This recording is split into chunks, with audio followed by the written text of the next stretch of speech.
খুশির বার্তা নিয়ে আসে পবিত্র কোরবানি ঈদ। গল্প কথায় উঠে আসে কোন বাড়ির খাবার কত বেশি সুস্বাদু।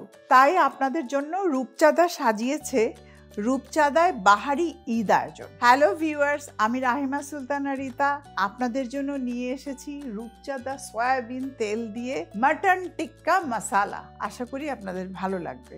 প্রথমেই আমি যেটা করব, রূপচাঁদা সয়াবিন তেল দিয়ে দিব। রূপচাঁদা আমার নিজেরও খুব পছন্দ, কারণ স্বাস্থ্যকর তেল, সেই কারণেই। তেলটা গরম হতে হতে আমি মাটন টিক্কা মশালার মাটনটাকে প্রিপেয়ার করে নিচ্ছি। টক দই দিয়েছি আমি এখানে 2 টেবিল চামচ পরিমাণ, রসুন পেস্ট আধা চা চামচ, চিলি পাউডার হাফ চা চামচ, টিক্কা মশালা স্পেশাল 1 চা চামচ। এখানে জায়ফল, জয়ত্রী, এলাচ, দারচিনি, লবঙ্গ, গোলমরিচ, শাহজিরা সব একসাথে নিয়ে মশলাটা করেছি। গরম মশলা 1 চা চামচ দাবে, এলাচ, দারচিনি, জিরার গুঁড়ো, আদা পেস্ট সব খুব ভালোভাবে মেখে নিতে হবে। হলুদ আমি এখানে অল্প একটু ব্যবহার করব, হাফ চা চামচ পরিমাণ, কালারের জন্য এবং টেস্টের জন্য। সবচেয়ে ভালো হয় আপনারা যখন বাড়িতে তৈরি করবেন এইভাবে সব মিশিয়ে ম্যারিনেট করে রেখে দিবেন। আর হাড় সহ মাংস আমি নিয়েছি। কোরবানির সময় গরু, খাসি প্রচুর মাংস বাড়িতে থাকে। আর আরেকটা জিনিস, এই যে টিক্কা মশালাটা আমি সিলেক্ট করেছি কেন, কারণ এটা ইন্ডিয়ান একটা ফেভারিট খাবার। আমাদের বাংলাদেশেও এখন বেশ প্রচলিত এই খাবারগুলো, আমরা বিভিন্ন রেস্টুরেন্টে গিয়ে খেয়ে থাকি। এবারে আমি তেলের মধ্যে ম্যারিনেট করা মাংসটা দিয়ে দিচ্ছি এবং হিটটাও বাড়িয়ে দিলাম।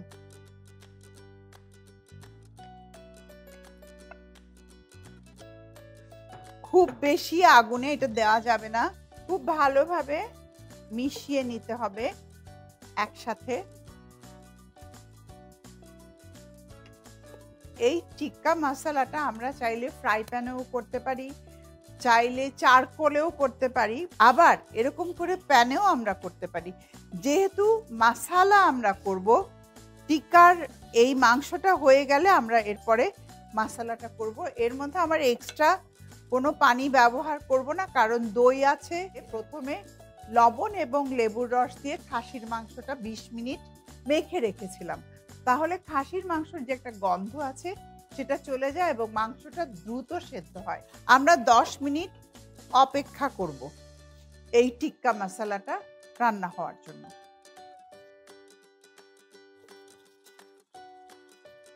এটা বেশ পানি বের হয়েছে, আমি পানিটা শুকিয়ে যাওয়া পর্যন্ত রান্না করব। তবে এই ফাঁকে আমি যেটা করব, একটু পেঁয়াজ বেরেস্তা দিয়ে দিচ্ছি টেস্ট বাড়ানোর জন্য। আসলে টিক্কা মশালা এই জাতীয় খাবারগুলো এখন কিন্তু আমাদের দেশে বিভিন্ন রেস্টুরেন্টে হয়, তো সেই খাবারগুলো আমরা চাইলে বাড়িতেই তৈরি করতে পারি খুব সহজেই, যদি আমাদের রেসিপিগুলো জানা থাকে। আর একটা জিনিস, যে খাসির মাংসে একটু চর্বি থাকে, আপনারা যদি চান এক্সট্রা ফ্যাটটাকে হয় ফেলে দিতে পারেন, আর তা না হলে টিক্কাটা যদি আপনারা চাইলে গ্রিলে করেন, তাহলে অটো যে ফ্যাটগুলো আছে সেই ফ্যাটগুলো নিচে পড়ে যাবে, তখন আপনি মশালাটা রেডি করে টিক্কার মধ্যে দিয়ে দিতে পারেন। এই মাটন টিক্কা মশালা আমি মাটন দিয়ে করলাম, আপনারা চাইলে বিফ দিয়েও করতে পারেন।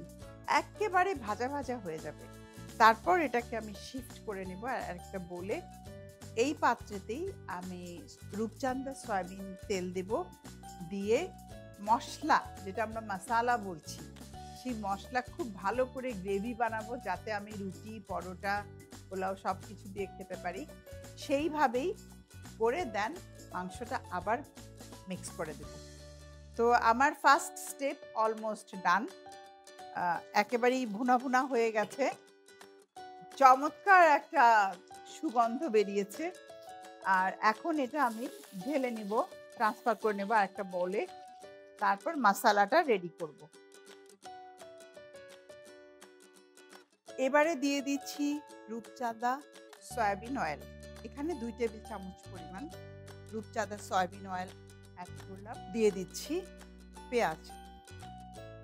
এখন আমি তৈরি করব একটা চমৎকার গ্রেভিটা তৈরি করতে প্রথমে পেঁয়াজটাকে খুব ভালোভাবে ভেজে নিতে হবে। পেঁয়াজটা ভাজা হয়ে গেলে, খুব বেশি না, হালকা ভাজা হয়ে গেলে পেঁয়াজ পেস্ট যাবে। কারণ যেহেতু এটা একটু গ্রেভি হবে, আমার সবটা পেঁয়াজে আমি দিয়ে দিচ্ছি। রসুন হাফ চা চামচ, বাদাম পেস্ট 1 টেবিল চামচ, আদা পেস্ট 1 টেবিল চামচ। যে বাটা মশলাগুলো সেগুলো আগে আমরা ভালো করে রান্না করে নেব একটু পানি দিয়ে। এই বাটা মশলাগুলো খুব ভালো করে একটু রান্না করে তারপর আমি বাকি গুঁড়ো মশলাগুলো এখানে অ্যাড করব। ঝালটা সম্পূর্ণ নিজের কাছে। আমি এখানে 1 চা চামচ মরিচ গুঁড়ো দিচ্ছি, গরম মশলা পাউডার 1 চা চামচ দিচ্ছি, জিরার গুঁড়া 1 চা চামচ, টিক্কা মশলা এলাচ, দারচিনি, জায়ফল, জয়ত্রী, লবঙ্গ, শাহজিরা সব একসাথে ভেজে তেলে এই মশলাটা আমি করে নিয়েছি। সামান্য একটু হলুদ রঙের জন্য। এবারে অ্যাড করে দিচ্ছি একটু ঘি।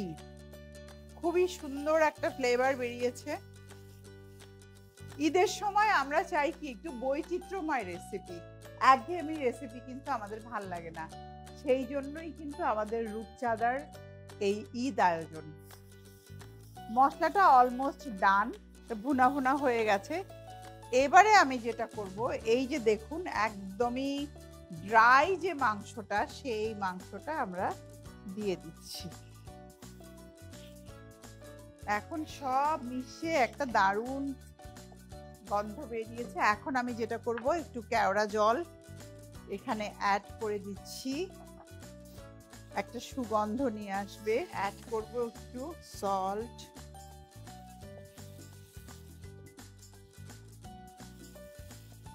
অনেক সময় আমরা চাইলে টমেটো পিউরি দিতে পারি এই খাবারের সাথে। তবে একটা জিনিস আমি বলবো যে টমেটো পিউরিটা না দেওয়াই ভালো, কারণ একটা সুইট টেস্ট নিয়ে আসে, কালার চেঞ্জ হয়ে যায়, গন্ধটাও চেঞ্জ হয়ে যায়। তো সেই কারণেই আমার মনে হয় টমেটোটা অনেকে ইউজ করে, আমি প্রেফার করি না। আমি একটু ঢেকে এবার রান্না করব। এরকম ভেঙে ভেঙে কিছু কাঁচামরিচ এখানে চলে যাবে। কেটে দেওয়া যাবে না, কেটে দিলে ঝালটা বেশি হয়ে যাবে। ভেঙে ভেঙে যদি আমরা দিই, আস্ত কিছু ভাঙা এরকম বেশ কিছু কাঁচামরিচ আমরা এর মধ্যে দিয়ে দিলাম। তবে কাঁচামরিচ দিয়ে অল্প সময় রান্না করলেই হয়ে যাবে। আগুনটা কমিয়ে দিচ্ছি, ঢেকে দিচ্ছি। ঢেকে জাস্ট দমে রাখতে হবে 20 মিনিট, তারপরেই আমরা পরিবেশন করে দিব। মাটন টিক্কা মশলা, আমার মাটন টিক্কা মশলা হয়ে গেছে। এবারে আমি ঢেলে নিচ্ছি।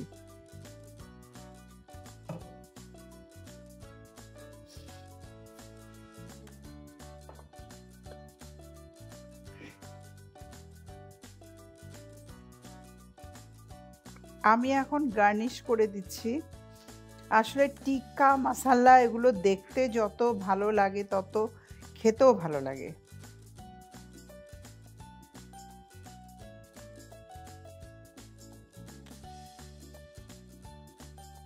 আমি উপরে একটু পেঁয়াজ বেরেস্তা দিয়ে দিচ্ছি। এরপর আমি এখানে কিছু টমেটো কেটে রেখেছি।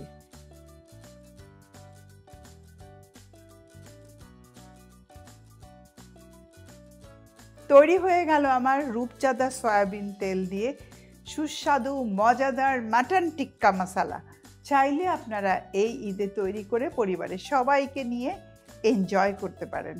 আমার আজকের এই রেসিপিটি ভালো লাগলে এই ঈদে আপনারা অবশ্যই ট্রাই করবেন। যাবার আগে ক্যাপশনে আপনাদের জন্য রেখে যাচ্ছি আজকের কুইজের সঠিক উত্তর দিয়ে জিতে নিতে পারেন রূপচাঁদার আকর্ষণীয় পুরস্কার। রূপচাঁদার পক্ষ থেকে সবাইকে জানাই ঈদ মোবারক।